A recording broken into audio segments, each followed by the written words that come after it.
नमस्कार, मेरा नाम अल्केश नौडियाल है। मैं उत्तरकाशी ज़िले के एक छोटे से टाउन पुरोला से आता हूँ। फैमिली बैकग्राउंड की बात करूँ तो मेरे पिताजी एक शिक्षक हैं और मेरी माताजी सामाजिक कार्यकर्ता हैं, साथ-साथ में एक कृषक भी हैं। एजुकेशन में मैंने अपना 10th एसवीएमआईसी पुरोला से किया है, then I did my 12th from GIC Hudoli. After that I did my graduation in mechanical engineering from GB Pant University Pantnagar. उसके बाद मैंने इंजीनियरिंग सर्विसेज की तैयारी की, इंडियन इंजीनियरिंग सर्विसेज आईईएस, और उसमें मेरा नहीं हुआ।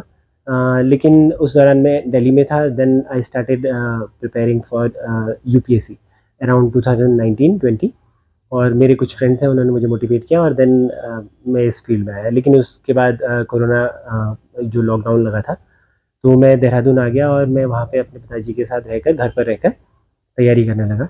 और अभी वर्तमान में जो 2021 वाला जो एग्ज़ाम हुआ था उत्तराखंड पीसीएस, उसमें मुझे 6 रैंक प्राप्त हुई है और मेरा डिप्टी कलेक्टर के पद पर चयन हुआ है। इससे पहले उत्तराखंड का जो लोअर पीसीएस का एग्ज़ाम हुआ था, उसमें भी मुझे 5th रैंक मिली थी और वर्तमान में मैं नायब तहसीलदार के पद पर जनपद अल्मोड़ा में कार्यरत हूँ। बात कर लेते हैं इस एग्ज़ाम की स्ट्रैटेजी की। जैसे कि स्टेट पीसीएस के एग्ज़ाम्स होते हैं, तो पर्टिकुलरली कोई स्ट्रैटेजी होती नहीं है किसी भी एग्ज़ाम की, एंड आपको अपने अकॉर्डिंग जो आपको बेस्ट सूट करती है वो स्ट्रैटेजी बना लेनी चाहिए। लेकिन कुछ पॉइंट्स हैं जो मैं आप लोगों के साथ शेयर करना चाहूँगा, जो मैंने अपने अनुभवों से सीखा है। वो ये है कि सबसे पहले किसी भी एग्ज़ाम को के लिए तैयार करने से पहले आपको कुछ पॉइंट्स अपने मन में देख लेने चाहिए, जाँच पर रख लेने चाहिए। और वो ये है कि क्या ये एग्ज़ाम आप सच में करना चाहते हैं? ये आप एज़ अ प्रोफ़ेशन करना चाहते हैं और you are pursuing it as a passion? तो आपको ये देख लेना चाहिए। इसके बाद अगर आपको लगता है कि वर्थ इट है ये एग्ज़ाम के लिए प्रिपेयर करना, उसके बाद वो एग्ज़ाम को क्रैक करने के लिए आपको समझना होगा कि एग्ज़ाम एक्चुअली में है क्या? इसमें क्या-क्या सिलेबस है, वो आपको इससे पता चलेगा कि इस एग्ज़ाम को क्रैक करने के लिए क्या-क्या चीज़ों की रिक्वायरमेंट है। तो आपको सिलेबस सबसे पहले देख लेना चाहिए।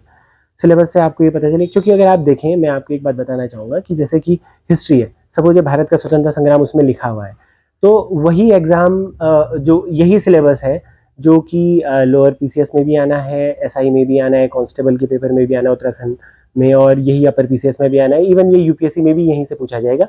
लगभग वही एनसीईआरटीज़ हैं और वही रिसोर्स बुक हैं, जैसे हिस्ट्री की बात करें। लेकिन आप कैसे आइडेंटिफ़ाई करते हैं कि कौन से एग्ज़ाम में कौन-सी चीज़ें पूछी जाएँगी इस पर्टिकुलर बुक से या इस पर्टिकुलर चैप्टर से? Then you have to look at the PYQs, और उससे ही आपको ये पता चलेगा किस एग्ज़ाम में किस टाइप के क्वेश्चंस पूछे जाते हैं। तो पीवाईक्यू जो है, वो आपका सिलेबस के बाद सबसे इम्पोर्टेंट चीज़ है, जो आपके एग्ज़ाम को क्रैक करने में आपकी मदद कर सकता है। तो आपको पीवाईक्यूज़ देखने हैं। इसके अलावा आपको जो रिसोर्स बुक्स हैं, उन सब पे आपको फ़ोकस करने की ज़रूरत है। आपको एक सबसे मिनिमल जो रिसोर्स जो बुक्स हैं, उन पे आप वो एक लिस्ट बना लीजिए आप। जैसे कि हिस्ट्री में स्पेक्ट्रम है, ये सब आपको टॉपर्स ने बता दिया होगा।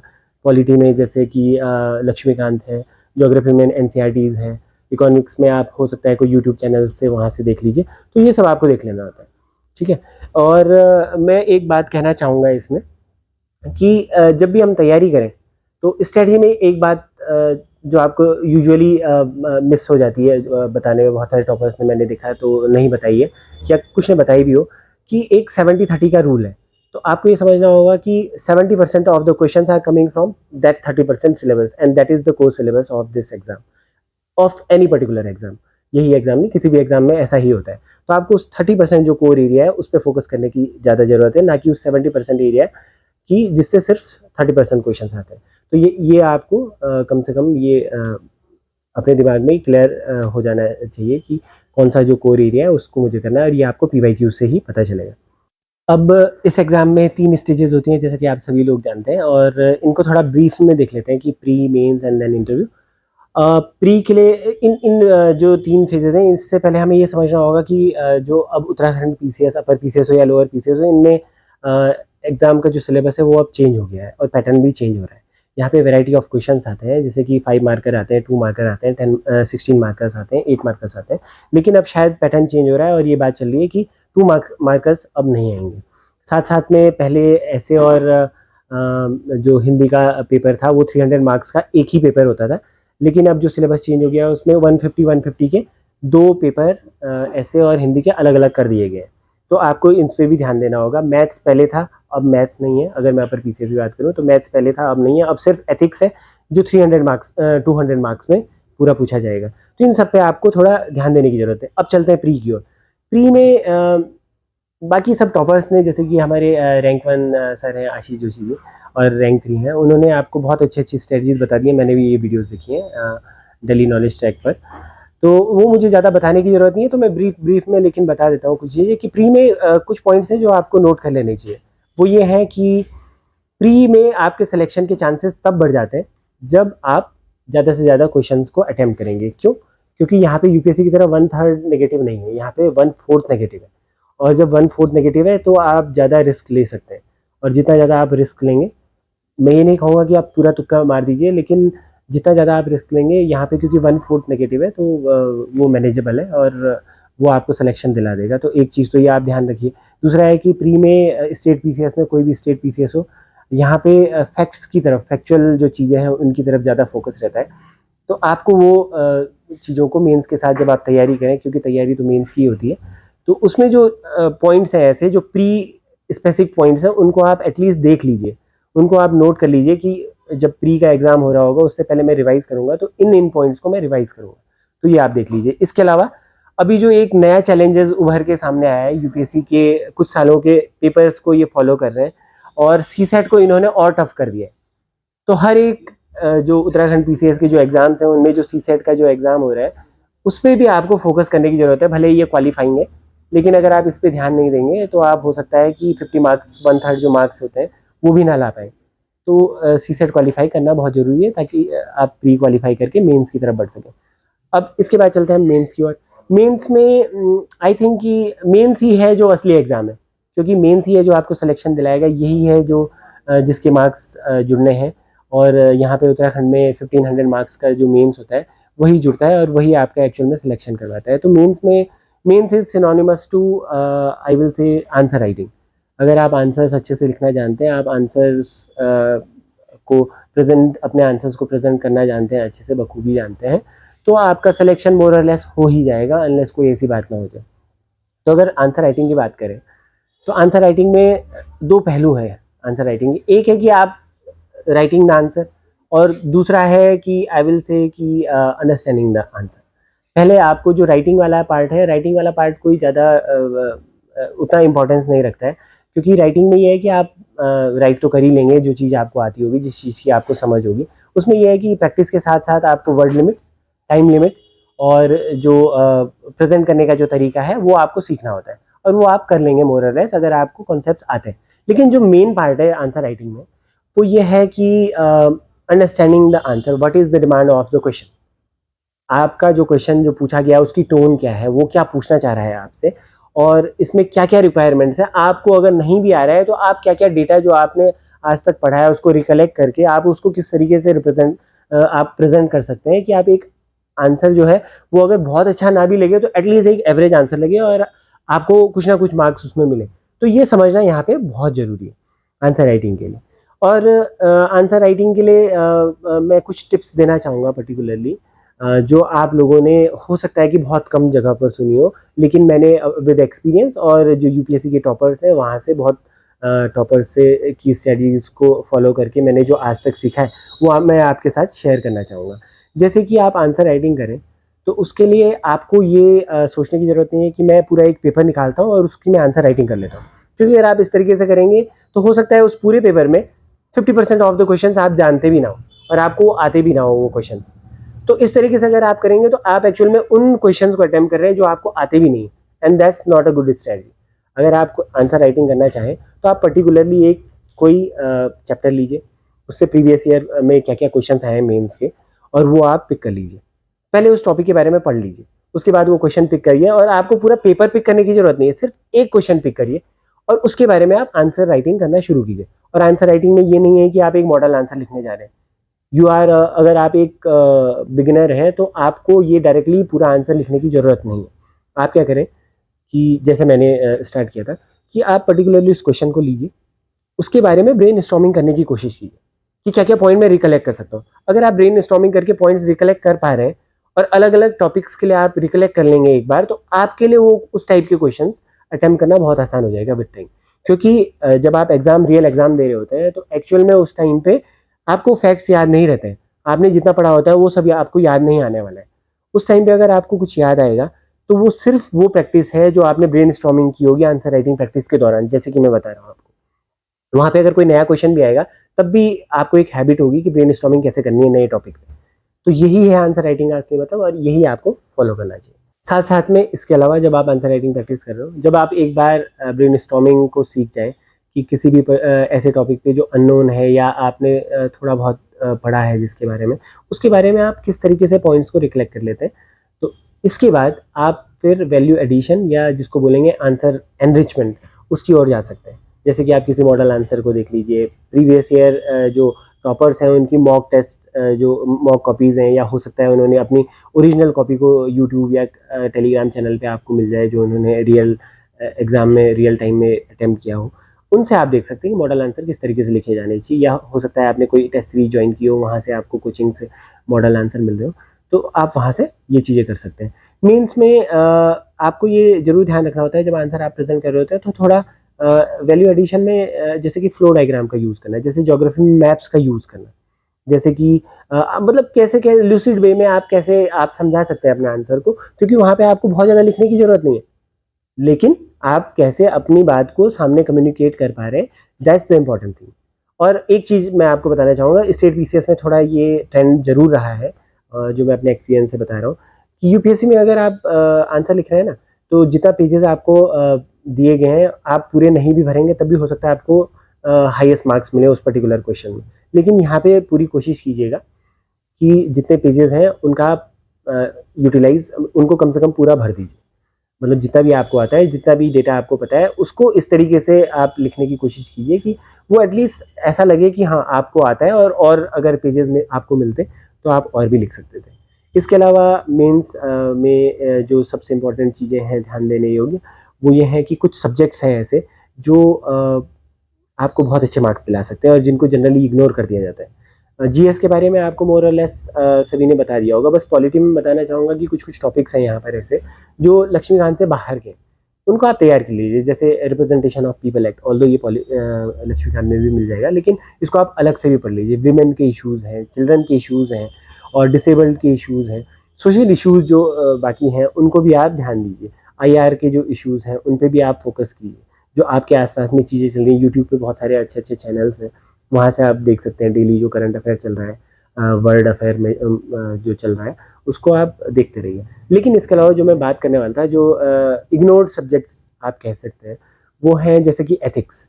तो एथिक्स अब होने वाला है 200 मार्क्स का। अभी तक तो मैथ्स थी, लेकिन अब मैथ्स हट गई है, तो एथिक्स में आप 200 मार्क्स का अगर आप अटेम्प्ट करना चाहते हैं और लेस एफर्ट में अगर करना चाहते हैं, तो क्या है कि आपको जो डेली लाइफ में आप कोट्स देखते हैं उनको रिकलेक्ट करते रहिए, उनको अपने अंदर आत्मसात करने की कोशिश कीजिए।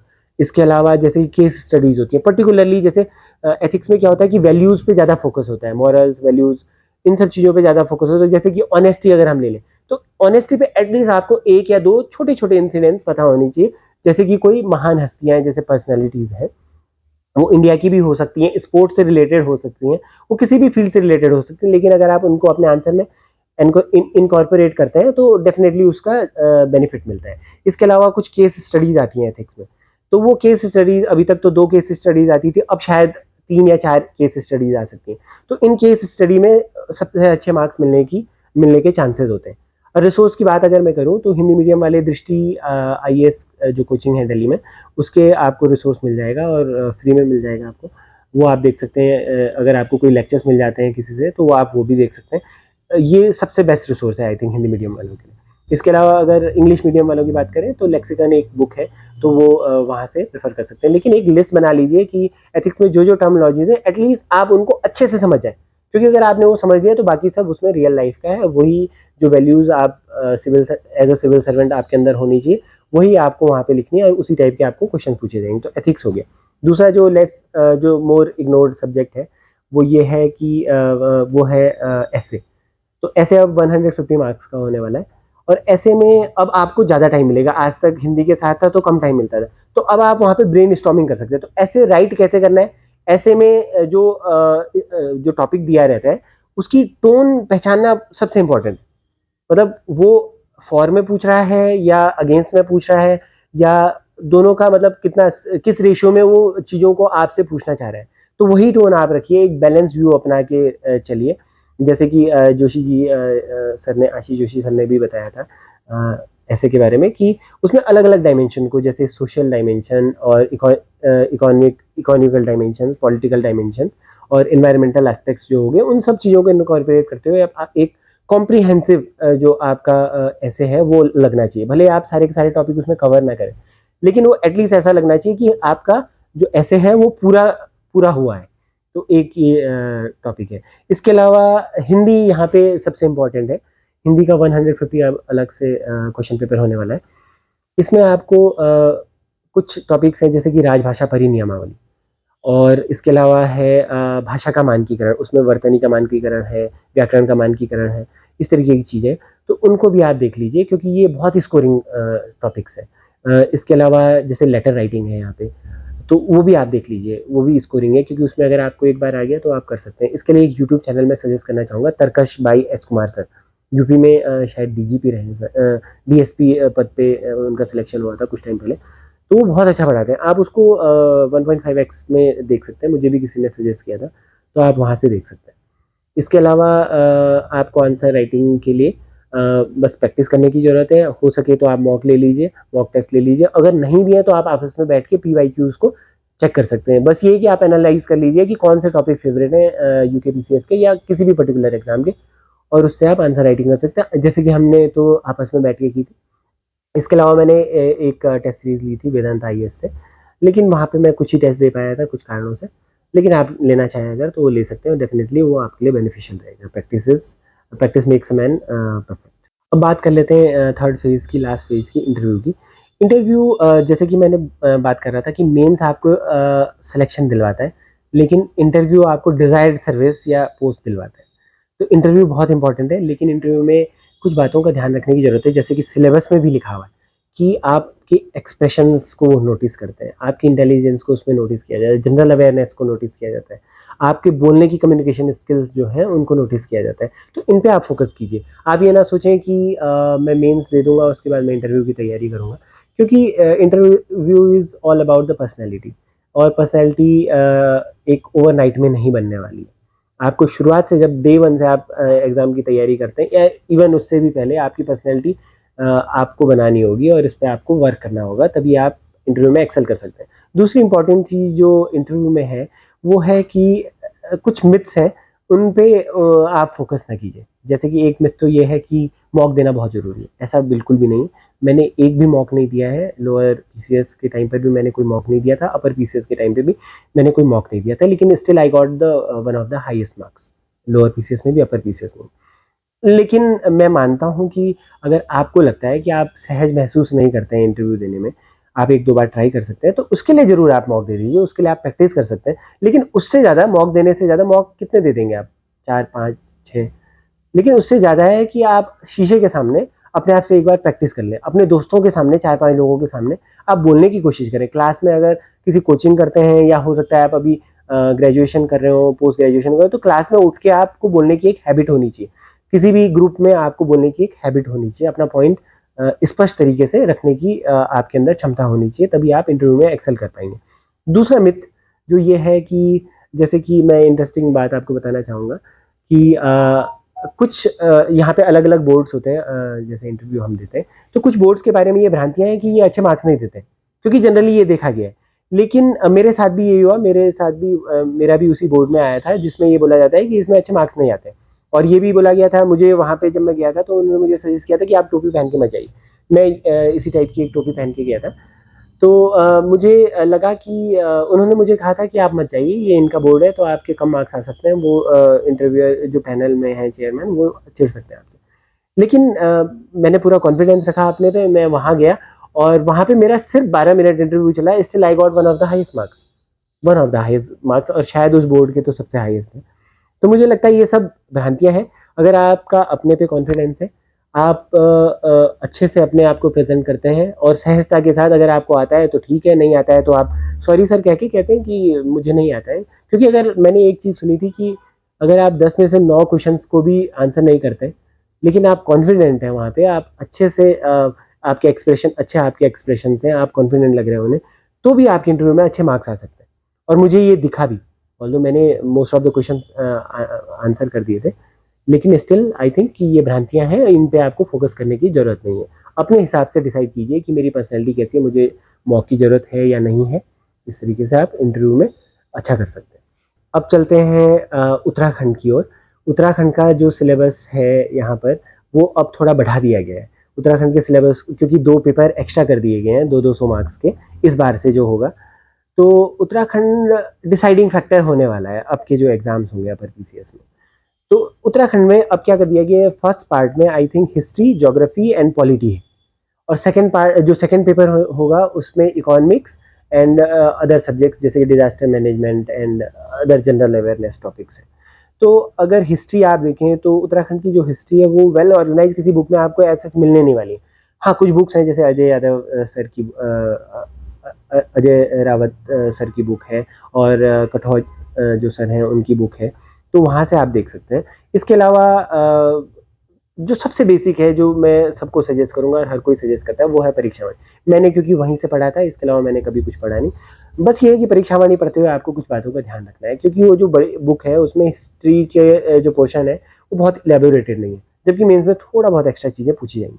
तो आप एक तो पहले नोट्स बना लीजिए परीक्षावाणी के, और जो आप उनके नोट्स बनाएंगे शॉर्ट में, तो वो बहुत समराइज होकर एक कंसाइज पतली सी बुक बन जाएगी।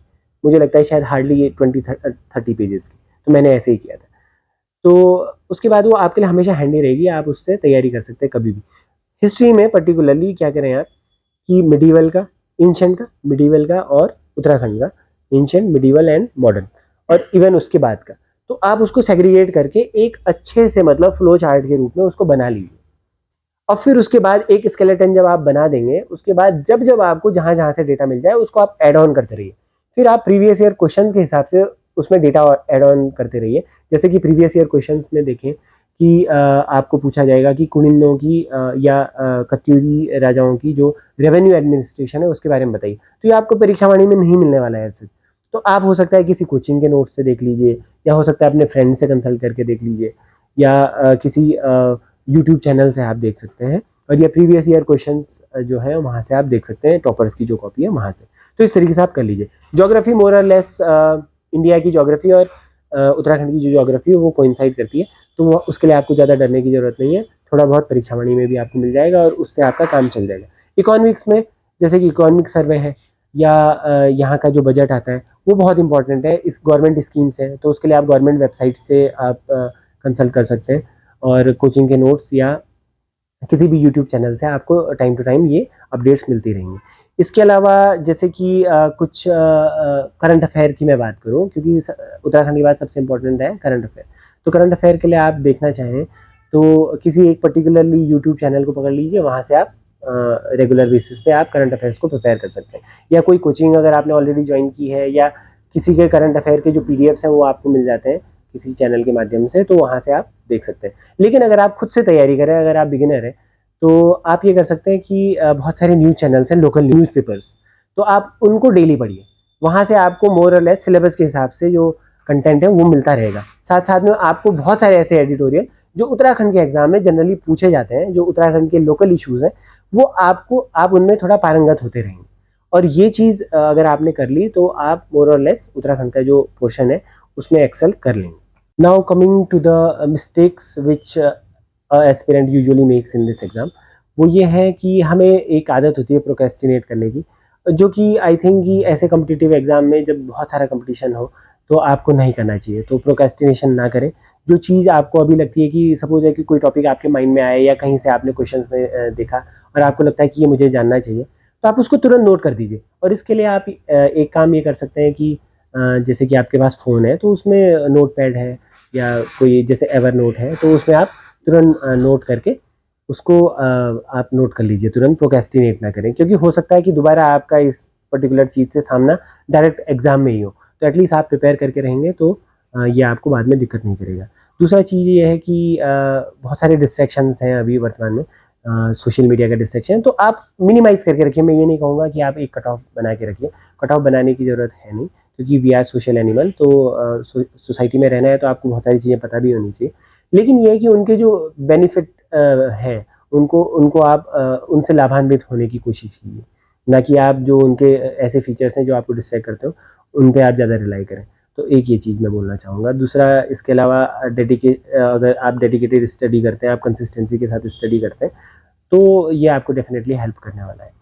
और लास्ट जो मैं मैसेज देना चाहूँगा आप सभी लोगों को, surround yourself with good people. मेरे आसपास हमेशा से अच्छे लोग रहे हैं, वेल विशर्स रहे हैं, मेरे फ्रेंड्स भी बहुत, उन्होंने हमेशा मुझे मोटिवेट किया है। मेरे सीनियर्स हैं, चाहे अभी मैं जहाँ पे वर्तमान में कार्यरत हूँ अल्मोड़ा में, वहाँ पे भी जो सीनियर्स हैं, मेरे एसडीएम सर हैं, डीएम साहब हैं और मैम हैं, वो उन्होंने मुझे हमेशा मोटिवेट किया है। मेरे फ्रेंड्स हैं, उन्होंने हमेशा मोटिवेट किया है। मेरे टीचर्स हैं, मेरे पेरेंट्स हैं, तो इन्होंने मुझे हमेशा मोटिवेट किया है और मुझे लगता है कि उन्हीं की बदौलत मैं आज यहाँ पे पहुँचा हूँ। मेरे गुरुजनों का इसमें बहुत बड़ा योगदान रहा है, पितृ देवताओं का आशीर्वाद रहा है। तो मुझे लगता है कि हमेशा आप लोग हम्बल रहिए। जब आप हम्बल रहेंगे तभी आप इस एग्ज़ाम में, ऐसे एग्ज़ाम में, जब आपको एक सिविल सर्वेंट बनना हो तो आपको ये वाला गुण जो है वो बहुत ज़रूरी है एक सिविल सर्वेंट में। तभी आप अच्छा कर सकते हैं, तभी आप इस पोस्ट के साथ, इस जॉब के साथ आप जस्टिफिकेशन आप कर सकते हैं। तो ये मैं कहना चाहूँगा। दूसरा चीज़ ये है कि आप अपने आप को कम मत आंकिए, हमेशा मोटिवेटेड फ़ील करिए। क्योंकि इस एग्ज़ाम में ये ज़रूर होने वाला है कि कभी आप पास होंगे, कभी फ़ेल होंगे, किसी एक स्टेज में आप पास होंगे, दूसरे में फ़ेल हो जाएँगे। अगेन आपको दोबारा से आपको ये साइकिल रिपीट करना पड़ेगा और अलग-अलग स्टेज के आप एग्ज़ाम दे रहे होंगे, लोग भी ताने मारेंगे, बहुत सारे लोग आपको बोलेंगे, कई बोलेंगे कि ये डिप्रेशन में चला गया है और ऐसा होगा भी। कई बार आपको लगेगा भी, एज के बढ़ने के साथ-साथ आपको ये लगेगा मैं डिपेंडेंट हूँ फैमिली पे, तो ये वाला प्रेशर भी आएगा। तो इसके लिए मैं आपको कहना चाहूँगा कि पेशेंस इसमें बहुत ज़रूरी है। आपको पेशेंस रखना होगा और अगर आप अपने पे कॉन्फिडेंस रखते हैं तो डेफ़िनेटली आप अच्छा कर जाएँगे। और ये one of the 4 top quality हैं जो एक एज़ एन एस्पिरेंट आपको रखनी होगी अपने अंदर, ये पेशेंस वाली और जो डेडिकेशन है, परसिवरेंस है, वो आपको अपने अंदर बनाए रखना होगा हमेशा के लिए। और अंततः मैं DKT team, Delhi knowledge track team का धन्यवाद करना चाहूँगा मैम का, जिन्होंने मुझे इस मंच पर बुलाया। मैं पहले से भी इस चैनल को मैं देखते आया हूँ, जैसे कि इनके बहुत ही इंटरेस्टिंग प्रोग्राम्स होते हैं डीकेटी के, जैसे कि अ डे विद डीएम और at the residence of the DM, ऐसा कुछ एक प्रोग्राम है। उससे मैं बहुत मोटिवेट हुआ जब मैंने पहली बार देखा कि अच्छा, डीएम को मिलने वाली फैसिलिटीज़ क्या-क्या हैं और वो उनका लाइफ़स्टाइल कैसा होता है और वो क्या-क्या लोगों के लिए अच्छा कर सकते हैं। इसके अलावा जो टॉपर स्टॉक हैं इसमें, वो तो डेफ़िनेटली हमारे लिए फ़ायदेमंद रहे हैं। इससे पहले का जो पीसीएस हुआ था उसमें जो हिमांशु कपलतिया सर हैं, उनका इंटरव्यू मैंने देखा, गौरव पांडे सर का इंटरव्यू देखा, तो काफ़ी अच्छा लगा मुझे, काफ़ी मोटिवेशन इससे मिलता है स्टूडेंट्स को। आई होप मैं इतना ऐसा पर्सन नहीं हूँ कि मैं लोगों को मोटिवेट कर पाऊँ, मेरी जर्नी ऐसी नहीं रही है। लेकिन फिर भी मुझे लगता है कि ये स्ट्रेटजी फ़ॉलो करने से अगर किसी को भी थोड़ा फ़ायदा होता है तो डेफ़िनेटली मेरा इस चैनल पे ये वक्तव्य देना ये फ्रूटफुल रहेगा। एक और चीज़, जो अब अपकमिंग मेंस आने वाला है इस बार, उसके लिए कुछ ही टाइम रह गया है, 2 ढाई महीने। तो फ़र्स्ट ऑफ़ ऑल आप लोग ये फ़ील ना करें, जो एस्पिरेंट्स क्वालीफ़ाई किए हैं, तो वो ये फ़ील ना करें कि ये बहुत कम टाइम है। डेफ़िनेटली उत्तराखंड के हिसाब से ये बहुत कम टाइम है, लेकिन आप देखें अगर यूपीएससी में भी इतना ही टाइम मिलता है मेंस के लिए, और अगर आपने मेंस इस बार का प्री निकाला है तो डेफ़िनेटली आपकी तैयारी अच्छी रही होगी, तभी आपका प्री निकला है और मेंस में भी आप अच्छे से एक्सेल कर पाएँगे। जैसा कि मैंने आंसर राइटिंग में बताया, उन चीज़ों को फ़ॉलो करते हुए आप तैयारी अगर करेंगे, हाँ, थोड़ा ये है कि अब कम टाइम है रिलेटिवली, आप स्टार्ट नहीं कर रहे हैं, तो आप ये कर सकते हैं कि जो सिलेबस है, उसमें बहुत सारे ऐसे टॉपिक्स हैं, हर एक सब्जेक्ट में, कि जिनसे डायरेक्टली क्वेश्चंस पूछे जाएँ। जैसे कि अगर स्पेशली मैं बात करूँ साइंस एंड टेक्नोलॉजी में, बहुत वास्ट सिलेबस है। उसमें ऐसे-ऐसे छोटे टॉपिक्स हैं जैसे कि कहें अगर जैसे कि पेंट एंड वार्निशेस या ऑयल्स एंड पेंट्स या what are the basic difference, ऐसे क्वेश्चन आ जाएँगे डायरेक्ट। तो आप एटलीस्ट अगर इन टॉपिक्स को बना लें, सिलेबस को अपना कंप्लीट करने की कोशिश करें। इनको शॉर्ट-शॉर्ट में 1-1 पेज का या हो सकता है 10-10 लाइन का आप बनाने की कोशिश कीजिए, क्योंकि ये आपके लिए बहुत ही काम आने वाला है जब आप मेंस देंगे। जैसे कि पॉलिटी में टॉपिक्स हैं जैसे पंचायती राज वाला, तो डायरेक्ट आ जाएगा क्वेश्चन। जैसे कि एनजीओ से या सेल्फ हेल्प ग्रुप से डायरेक्टली क्वेश्चन आ जाएँगे। और जनरली होता क्या है कि मेरे टाइम पे भी ये मैंने मिस्टेक्स की हैं और बहुत सारे मेरे जो साथी हैं उन्होंने भी ये मिस्टेक्स की हैं। तो हम सिलेबस पूरा कर नहीं पाते और ये आपको आपके लिए मतलब कई बार ऐसा होगा कि आप बाद में रिग्रेट करेंगे कि मैंने ये डायरेक्ट टॉपिक जो सिलेबस में डायरेक्टली लिखा होता है उससे डायरेक्ट क्वेश्चन आया और स्टिल मैं अटेम्प्ट नहीं कर पाया जस्ट बिकॉज क्योंकि मैंने वो तैयार नहीं किया था। तो एटलीस्ट उन टॉपिक्स को आप डायरेक्टली तैयार कर लें तो आपका मेंस डेफिनेटली आप अच्छा कर लेंगे। थोड़ा प्रैक्टिस करिए। हिंदी का अगर लिखने का आपकी प्रैक्टिस नहीं है, जैसे कि आप इंग्लिश मीडियम से बहुत सारे यहाँ पे विद्यार्थी हैं, तो थोड़ा हिंदी में लिखने का आप ज़्यादा अभ्यास करें ताकि वहाँ पे आपका हिंदी का पेपर छूटे ना। और एथिक्स और इन चीज़ों के लिए आप एथिक्स के लिए, ऐसे के लिए, कोर्ट्स और केस स्टडी पे आप थोड़ा फोकस करते हुए चलेंगे तो डेफिनेटली आप मेंस में एक्सेल कर जाएंगे। और इसी के साथ ऑल द बेस्ट।